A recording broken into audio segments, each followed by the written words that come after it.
الفاتحة. أعوذ بالله من الشيطان الرجيم.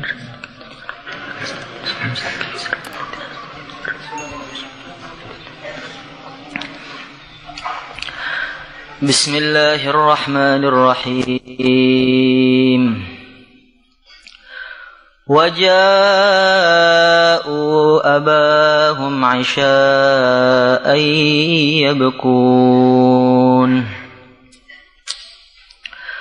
قالوا يا أبانا إنا ذهبنا نستبق وتركنا يوسف عند متاعنا فأكله الذئب وما أنت بمؤمن لنا ولو كنا صادقين وجاءوا على قميصه بدم كذب قال بل سولت لكم أنفسكم أمرا فصبر جميل والله المستعان على ما تصفون. Waja'u, kemudian mereka datang, abahum, kepada ayah mereka, Aisyaan, pada petang hari, yabkun, sambil menangis. Qalu, mereka berkata, ya abana, wahai ayah kami, inna, sesungguhnya kami, zahabna, kami pergi, nastabiku, berlomba, wa tarakna Yusuf, dan kami tinggalkan Yusuf, inda mata'ina, di dekat barang kami, fa'akalahu dzib, lalu dia dimakan serigala.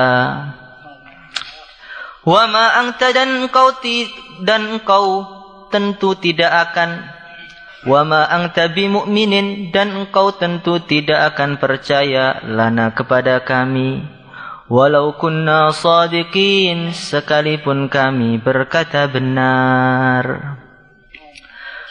Waja'u, dan mereka datang, ala qamisihi, dengan membawa qamisnya Nabi Yusuf, bidamin, yang berlumuran darah, kadzibin, yang palsu.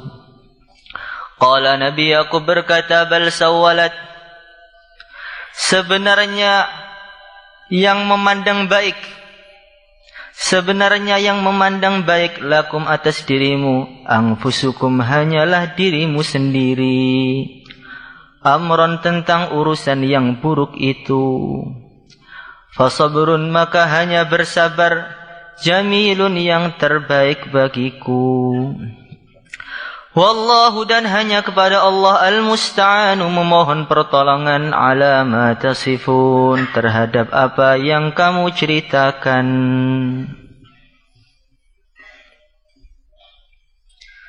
Jadi ketika saudara-saudara Nabi Allah Yusuf alaihimussalatu wassalam, mereka sudah melakukan tindakan buruk, Nabi Yusuf ini sudah dieksekusi, dimasukkan ke dalam sumur. Maka mereka menunda waktu perpulangan mereka, yang biasanya itu pulangnya sebelum maghrib, sekarang ditunda sampai tunggu petang, sampai gelap, supaya tujuannya nanti wajah mereka yang bohong itu nggak terlalu kelihatan. Karena wajah yang palsu dengan wajah yang asli itu beda. Tangisan yang palsu dengan air mata buaya itu beda. Air mata asli dengan air mata buaya itu beda. Senyuman yang tulus dengan senyuman yang modus itu juga beda. Iya apa enggak? Betul. Maka benar mereka datang, sebelum sampai rumah itu sudah teriak duluan. Teriak dan nangisnya itu begitu histeris sekali.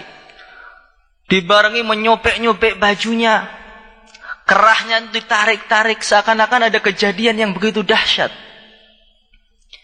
Maka Nabi Allah Yakub alaihi salatu wasalam di rumah mendengar teriakan anak-anak itu langsung pingsan. Mereka datang, ayahnya sudah pingsan. Ditunggu beberapa saat, belum bangun-bangun. Setelah bangun, ayahnya mengatakan, "Ma balukum?" Ada kejadian apa kepada kalian ini? Kenapa kalian teriak-teriak seperti mendapatkan musibah yang besar? Ada apa? Langsung mereka, "Ya abana, inna dhahabna nastabiq wa tarakna Yusuf 'inda mata'ina fa'akalahu adh-dhib." Ini ya, kami ini ada satu kejadian yang betul-betul menyedihkan. Tengah-tengah kami berlomba-lomba dengan sangat serunya, kami ini terlena, tidak memikirkan Yusuf lagi. Setelah tidak kami awasi, datang serigala, langsung disantap, dimakan, diganyang oleh serigala tadi. Mendengar perkataan anaknya, Yakub tuh lebih tersentak lagi. Pingsan yang kedua beda dengan pingsan yang pertama. Pingsan yang kedua ini seakan-akan nyawa beliau itu sudah tercabut. Sampai wajahnya itu pucat. Digerak-gerakkan oleh anak-anaknya. Sudah nggak ada respon apa-apa. Dipanggil-panggil nggak menjawab. Diciprati air juga nggak ada efeknya. Maka anak dia yang namanya Yahud, ini anak yang soleh, dia langsung teriak, "Wailul lana qad dhayya'na akhana wa qatalna abana." Kami ini orang betul-betul celaka kami ini. Kami itu orang-orang yang benar-benar kurang ajar. Kami sudah sia-siakan saudara kami yang masih kecil. Sekarang kami belum puas, ayah kami bunuh sekalian. Dia begitu menyesal. Maka kepalanya Nabiullah Yakub alaihi salatu wasallam ini dipangku oleh salah satu anaknya yang namanya Ruwaibil. Mereka masih berharap ayahnya ini masih bisa hidup kembali. Ditunggu 1 jam nggak bangun, 2 jam masih diam aja, sampai menjelang sahur. Pas tepat di waktu sahur, ayahnya bangun. Dia mengatakan, "Aina qurratu aini Yusuf? Hal yabqa lahu udwan aw adhmun asta'nisu bih?" Mana kekasih hatiku? Yusuf mana? Masa enggak ada yang tersisa anggota tubuhnya atau apa gitu? Bajunya atau apa? Sehingga bisa menenangkan hatiku. Tulang-tulangnya, atau dagingnya, atau sisa rambutnya. Bawa sini. Supaya menenangkan hatiku ketika melihat bekas-bekas sisa-sisa tubuhnya Nabi Allah Yusuf alaihi salatu wassalam. Waja'u ala qamisihi bidamin kadhib. Maka mereka membawa itu bajunya sudah berlumuran dengan darah. Maka oleh Nabi Yakub bajunya tadi langsung diambil, dicium. Maka beliau berteriak, "Wallah, ma ra'aituka al-yawm wala dhi'ban ahlama min hadha. Aqala ibni walam yashqa lahu jayban wala kharaqa lahu syaqqan." Demi Allah, saya belum pernah melihat kejadian yang lebih aneh, yang lebih mengherankan melebihi kejadian hari ini. Ini ada serigala yang benar-benar cerdas betul serigala ini. Ini serigala ini tamatan tahassus ini. Dia sudah membunuh anak saya, memakan anak saya, mencabik-cabik tubuhnya, tapi sama sekali tidak menggores bajunya. Bajunya masih utuh, isinya sudah hancur. Ini serigala yang betul-betul mafia tingkat dewa ini.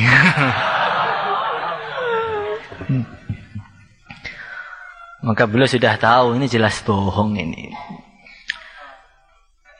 Wahai anak-anakku, sudahlah. Kalian gak usah nutup-nutupi, sudah. Kalian balik semua ke sana, ke hutan sana.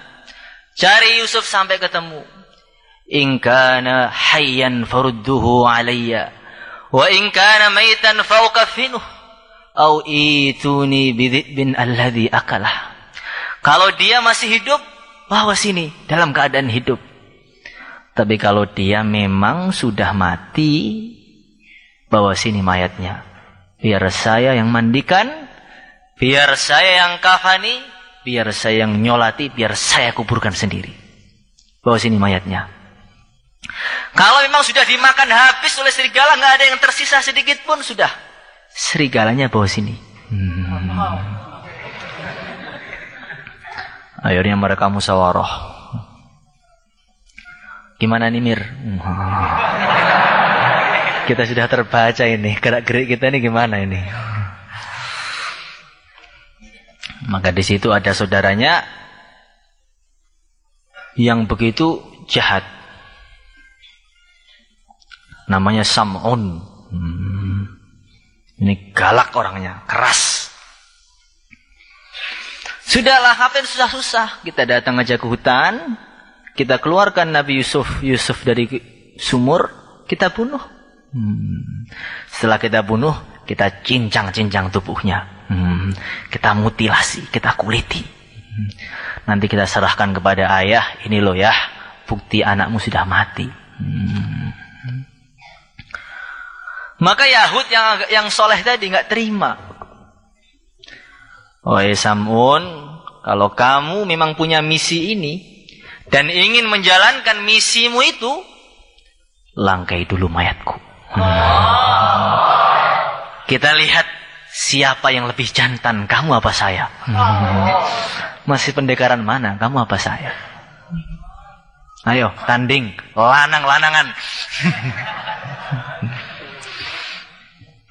Enggak, Samun agak keder juga ini. Waduh, bahaya lagi ini. Ini bisa perang bersaudara ini kalau begini. Akhirnya mereka musyawarah, sudahlah. Sekarang kita cari serigala aja. Kita cari serigala, kita tangkap, kita serahkan kepada ayah. Kan serigala nggak bisa ngomong. Cari serigala yang agak gemuk dikit. Dan anak-anaknya Nabiullah Yakub alaihi salatu wassalam ini berbeda dengan yang lain. Mereka itu punya tubuh itu kekar-kekar. Mukanya tampan-tampan. Suaranya lantang. Udah perfect dari segala seginya. Biasanya orang itu kalau kekar badannya, kuat tenaganya, itu biasanya nggak tampan. Tapi kalau tampan, mulus, biasanya lemah gemulai. Begitu. Jadi kalau ada orang kok badannya keker, pendekar, juara tinju kok ganteng sekali, itu jarang itu.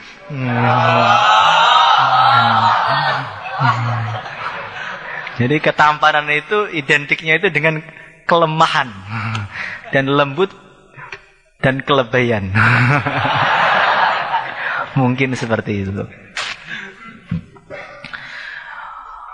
Maka karena mereka itu jagoan-jagoan, jadi serigala itu ringan aja. Dikejar, circle langsung guling. Mereka itu pendekar, kalau teriak itu bisa guncang negara itu. Suaranya itu begitu menggelegar. Putra-putra Nabiullah Yakub alaihi salatu wassalam ini. Maka serigala ditangkap, langsung ditali, diserahkan kepada ayahnya. Maka Nabi Yakub mengatakan, anak-anakku, sekarang kamu tanya serigala itu, betul enggak dia bunuh? Mereka sudah yakinlah, namanya serigala enggak mungkin bisa ngomong. Woi serigala, kamu tuh gimana sih makan saudara saya yang paling saya senangi? Kamu enggak jaga perasaan saya ya? Mungkin seperti itu. Maka serigala tadi diam, namanya juga serigala. Maka Nabi Yakub mengatakan, lima la tujibuhum. Wahai serigala, kenapa kamu diam saja, enggak kamu jawab itu mereka? Tanpa disangka-sangka serigala tadi mengatakan, li'annahum mujrimun. Nah, saya enggak mau jawab mereka karena mereka itu pendosa-pendosa, saya enggak mau. Nggak mau saya berbicara dengan para pendosa-pendosa itu. Walakin salni anta ukhbirka. Kalau yang tanya engkau wahai Nabiullah Yaqub alaihi salatu wasallam, akan saya jelaskan. Kalau yang tanya mereka, ogah. Siapa mereka itu tanya-tanya ke saya? Maka ditanya oleh Nabiullah Yaqub alaihi salatu wasallam, benar enggak kamu itu makan anak saya? Benar apa enggak? Maka dengan begitu tegas dia mengatakan, wallah ma akaltu ibnak wa ma ra'aituhu qattu wa inna luhumal anbiya la haramun 'ala siba. Demi Allah, saya enggak pernah membunuh anakmu. Jangankan membunuh, menyentuh pun tidak. Jangankan menyentuh, melihat pun belum pernah. Dan engkau perlu tahu wahai Nabi Yaqub, Nabi itu mulia. Kami tidak boleh memakan dagingnya para nabi. Saya ini adalah serigala dari jauh, dari Mesir. Saya datang ke sini ini untuk jenguk saudara-saudara saya, silaturahim. Ini sih mau mudik. Nah sampai sini diserkel sama dia itu. Tiba-tiba dituduh lagi. Nggak kenal, nendang-nendang, gimana ini? Maka Nabi Yaqub mengatakan, bal sawwalat lakum anfusukum amra fasabrun jamil. Kamu tuh ada sesuatu yang kamu sembunyikan dalam diri kalian ini. Kalian tuh punya makar yang kamu sembunyikan. Nanti Allah akan tampakkan semua, akan jelaskan semua. Sekarang saya sabar aja. Nanti pasti dan pasti Allah akan tampakkan bagaimana kebenaran yang sebenarnya. Jadi kalau kita melihat bagaimana kisahnya Nabi Allah Yaqub alaihi salatu wassalam dan putra-putranya itu betul-betul kita bisa mengambil pelajaran bagaimana jahatnya setan itu. Jadi setan itu makhluk yang tidak pernah merasa puas. Kalau orang berhasil dia jatuhkan, akan dia injak-injak. Kalau berhasil diinjak-injak, akan dia tanam dalam tanah sekalian. Jadi kalau nurut sekali, setan nggak puas, tambah harus 2 kali harus nurut. Kalau 2 kali berhasil, harus 3, 4, 5 sampai hancur. Saudara Nabiullah Yusuf dulu cuma digoda biar benci saja. Enggak puas setan, cuma benci. Bikin acara, bikin makar. Saya bikin makar, enggak puas. Buktikan makarnya. Enggak puas. Bohongi ayahnya, enggak puas. Enggak usah ngaku, terus berturut-turut. Inna syaitana lakum adu fattakhidhuhu aduwa. Ini namanya setan itu seperti itu. Orang ngaji, maka setan mengatakan, sudahlah, ngantuk aja. Sekali aja. Hari ini doang kok. Besok melek. Ini kan malamnya Frusiah kan. Besok hari Rabu itu wajar lah. Ngantuk itu wajar. Hari Senin wajar. Maka dia ngantuk sekali. Oh, besok ngantuk lagi. Besok ngobrol-ngobrol. Besok izin. Tanpa terasa, sudah 5 tahun di pondok, 7 tahun di pondok, nggak tahu apa-apa.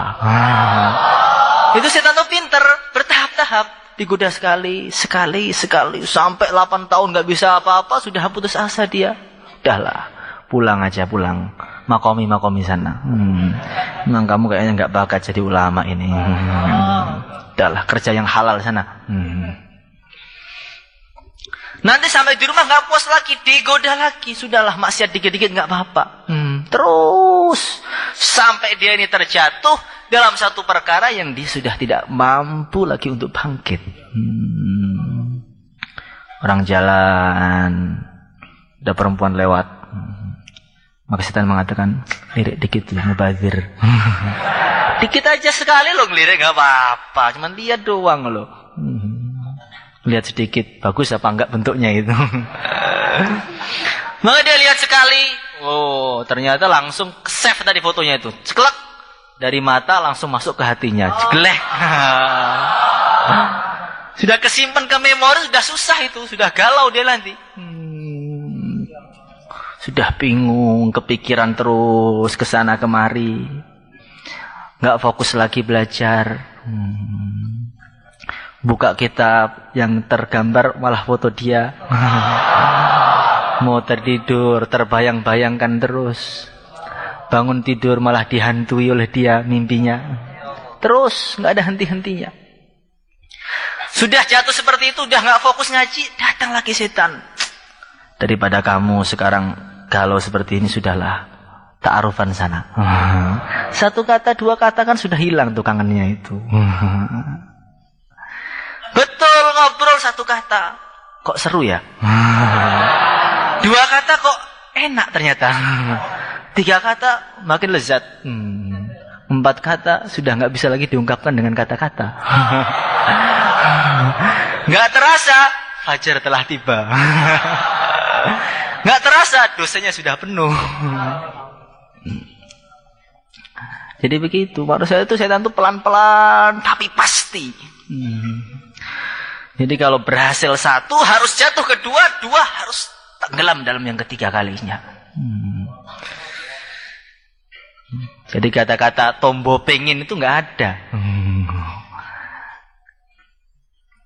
Dan yang di samping itu, selain setan itu nggak pernah puas, dia itu pantang menyerah. Setan itu punya slogan. Ini selagi nyawa dia masih berada di dalam jasad dia ini masih mungkin untuk tersesat. Kalau nyawanya masih ada di dalam jasad, masih mungkin untuk tersesat. Mau dia ini ulama, mau dia ini tahassus, mau daurah, mau hafid Quran, mau santrinya 1000, mau ibadah sudah 100 tahun, nggak peduli. Pokoknya kalau masih ada nyawanya, mungkin tersesat. Jadi semangatnya itu Masya Allah, pantang menyerah. Kalau manusia kan paling selagi janur kuning belum melengkung, para jomblo masih bisa menikung. Kalau setan lebih dari itu. Selagi nyawanya masih nempel, akan saya goda terus. Makanya orang itu nggak boleh merasa aman sebelum menginjakkan kakinya di surga Allah Subhanahu wa ta'ala. Allahumma inna nas'aluka husnal khatimah.